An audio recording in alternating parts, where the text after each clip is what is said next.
Good morning बच्चों। आज हम लोग क्लास 7 का हिस्ट्री पढ़ेंगे। थर्ड लेसन का आखिरी वीडियो है ये, सुल्तान ऑफ दिल्ली। ठीक है, 3 वीडियो हमने पढ़ लिया है, जिसमें हमने पढ़ा कि किस तरीके से मोहम्मद गोरी ने दिल्ली पर मुस्लिम शासन की शुरुआत की और सबसे पहले गुलाम वंश की स्थापना हुई थी।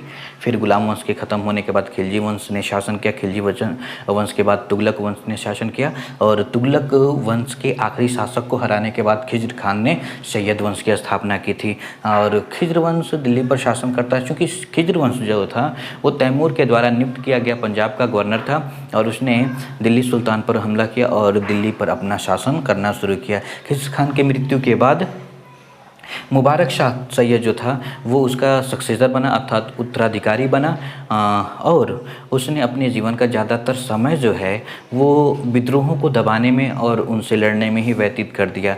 उसकी मृत्यु के बाद उसका जो भतीजा था मोहम्मद शाह सैयद, उसने बागडोर संभाली, थ्रोन पर कब्जा किया और वो शासन करना शुरू किया। इसकी मृत्यु के बाद अलाउद्दीन आलम शाह जो था वो सैयद वंश का आखिरी शासक बना। क्योंकि जब बहलोल लोदी ने हमला किया तो जो अलाउद्दीन आलम शाह था उसने हार मान लिया और वह दिल्ली छोड़कर चला गया और 1478 तक वो जीवित रहा। लेकिन बहलोल लोदी ने 1451 में ही दिल्ली पर कब्जा कर लिया और एक नए राजवंश की स्थापना की और इस तरीके से सैयद वंश का अंत हो गया।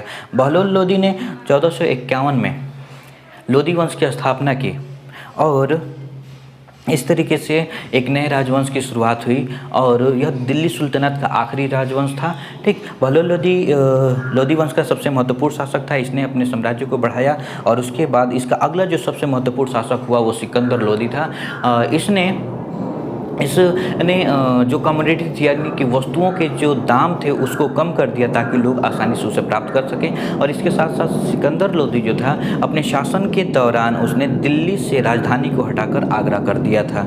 उसके बाद उसका पुत्र इब्राहिम लोदी शासक बना, जो कि लोदी वंश का आखिरी शासक था। यह एक बहुत ही गुस्सैल, बहुत ही अकड़ू टाइप का शासक था, जिसकी वजह से यह विद्वानों का जो नोबल्स थे उसके दरबार में उनकी इज्जत नहीं करता था, उनकी बातों को मानता नहीं था, जिसकी वजह से षड्यंत्र रचकर बाबर, जो कि काबुल का शासक था, उसको बुलाया गया भारत इन्वेड करने के लिए, अर्थात लूटने के लिए। और इस तरीके से इब्राहिम लोदी की सेना और बाबर की सेना पानीपत के मैदान में मिली और उसे हम लोग पानीपत का प्रथम युद्ध के नाम से जानते हैं, जो कि 1526 ईस्वी में हुई थी। और इब्राहिम लोदी उस युद्ध में हार गया था और मारा गया था, जिसके बाद बाबर ने मुगल वंश की स्थापना की थी और इस तरीके से दिल्ली सुल्तनत का अंत हो गया था। अब दिल्ली सुल्तनत में जाते हैं एडमिनिस्ट्रेशन के बारे में और इसके अंत के बारे में कि दिल्ली सुल्तनत के अंत का कारण क्या था। तो दिल्ली सुल्तनत में जो शासक हुआ करता था उसे सुल्तान कहते थे और सुल्तान जो था संपूर्ण साम्राज्य का केंद्र हुआ करता था। सारी शक्तियाँ उसी में निहित हुआ करती थीं और उसी का फैसला सर्वमान्य हुआ करता था। ठीक है, वो सेना का सबसे बड़ा अधिकारी हुआ करता था और सारे फैसले वही लिया करता था। वो अपने मन का हुआ करता था। ठीक है, वो अपने मन से फैसले ले सकता था। उसकी सहायता के लिए दीवान मुमालिक, दीवान इंसा नाम की जो 2 संस्थाएं थी। एक दीवान मुमालिक जो थी वो मंत्री राजनीतिक प्रक्रियाओं से संबंधित सारे प्रक्रियाओं के लिए उत्तरदायी हुआ करती थी, जबकि दीवान इंसा जो था राजस्व से संबंधित सभी प्रकार की बातों के लिए उत्तरदायी हुआ करती थी, अर्थात कितना टैक्स लगाया जाए, कितना लिया जाए, कितना इकट्ठा हुआ है, इन सभी बातों का विवरण रखने का काम दीवान इंसा का होता था। इसके साथ ही साथ जो संपूर्ण साम्राज्य था वो छोटे छोटे हिस्सों में, प्रांतों में बांटा गया था। उन प्रांतों को छोटे सूबों में बांटा गया था, फिर जागीरों में बांटा गया था, ताकि वहाँ की प्रशासन व्यवस्था को सुचारू तौर पर आसानी से संचालित किया जा सके। ठीक है, इसके बाद सेना में काफ़ी ज़्यादा सुधार हुए। सेना में घोड़ों पर दाग लगाने का, अर्थात मुहर लगाने की प्रक्रिया अलाउद्दीन खिलजी ने शुरू किया था। और सेना में गज सैनिक हुआ करते थे, अश्व सैनिक हुआ करते थे, पैदल सैनिक हुआ करते थे, रथ सैनिक हुआ करते थे। ये ढाल का प्रयोग करते थे, तलवार का प्रयोग करते थे, बर्छी का प्रयोग करते थे, भाले का इत्यादि का प्रयोग किया करते थे। इस तरीके से जो सुल्तनत काल के शासक हुए उनके पास एक बड़ी सेना हुआ करती थी।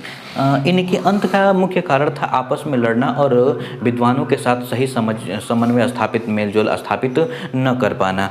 और अगर हम लोग शुरू से देखें गुलाम वंश से लेकर और लोधी वंश तक, तो इसमें काफ़ी ज़्यादा उतार चढ़ाव देखने को मिलता है। और जो शासक हुए विशेषतः एक दूसरे की हत्या करके थ्रोन पर अर्थात सिंहासन पर कब्जा करने का काम किया। ठीक है, और इस तरीके से यही एक कारण था कि दक्षिण भारत में बहमानी और विजयनगर जैसे साम्राज्य की स्थापना हुई और इनके अंत का कारण बना। और अंततः बाबर ने लोधी वंश के आखिरी शासक इब्राहिम लोधी को हराकर मुगल वंश की स्थापना की थी। इस तरीके से यह हमारा लेसन ख़त्म होता है। इसमें जो भी आपको समझ में न आया हो आप हमसे कमेंट में पूछ सकते हैं। धन्यवाद। कॉपी पूरा कर लेंगे।